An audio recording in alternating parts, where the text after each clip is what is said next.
Sa ikalawang araw ng pangampanya para sa midterm elections, nagbabala si Vice President Jejomar Binay sa tatlong common candidate at ng administrasyon at maging ng una dahil sa di nila pagsipot muli sa kampanya ng una sa Bohol. Saksi si Sherian Torres. Tulad sa proclamation rally kahapon sa Cebu, wala pa rin sa Bohol sortie ng United Nationalist Alliance o UNA ang kanilang mga guest candidate na senator election ni Senators Loren Legarda at Chis Escudero at si dating MTRCB Chair Grace Poe na pawang dumalo sa sortie ng Team Pinoy sa Batangas.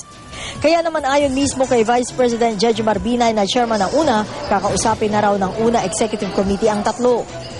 Ayon sa una candidate na si Mig Zubiri, nagkasundo na raw ang kanila Execom na huwag payagan ang hiling ni Escudero na makapangampanya sa pamagitan ng video conference o ng proxy. Paano ba?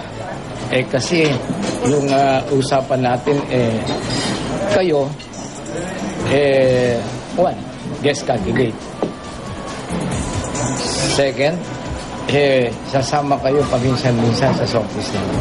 Kung ano ba reaksyon nila, batay dun sa usapan sa amin, okay na lang, siguro dapat namin pa.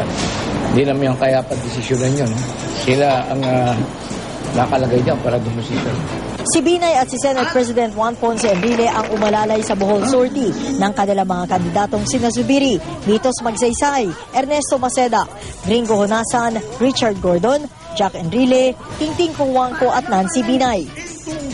Mahiwalay naman lakad sa Sultan Kudarat si JV Ejercito, kaya di na nakasama sa pag-iikot, hindi lang sa Grand Rally sa Tagbilaran, kundi pati na sa sortie sa mga bayan ng Kalape at Balalihan, kung saan nagpasaring si Binay sa Administration Coalition.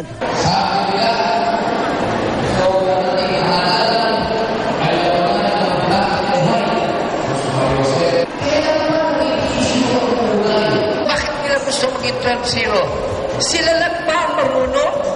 Sila lang ba may kaalaman?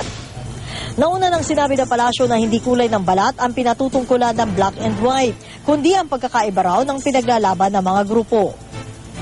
Nagsimba rin ngayong Ash Wednesday sa bayan ng Loon ang una. Pero sa pagpunta rito, nakasabay naman nila ang Special Barangay Assembly ng Provincial Chairman ng Liberal Party sa Bohol, kung saan namigay ng bigas at application form sa mga residente para raw sa health program nito. Matagal na raw kasi itong nakaschedule, bagay na ipinagkibit balikat na lang ng una. Hindi namin alam kung mayroong rally kay Binay sa una. Kasi yung schedule namin, naka-schedule. Talang bahit politika yung yung assemblea namin. Sa hiling na rin ng mga kandidato ng United Nationalist Alliance, pansamantala nilang ihihinto ang kanilang pangangampanya bukas hanggang sa Linggo. Ito raw ay para makiisa sila sa selebrasyon ng Araw ng Mga Puso kasama ang kanilang mga mahal sa buhay. Mula sa Bohol, ako si Sherian Torres, ang inyong saksi.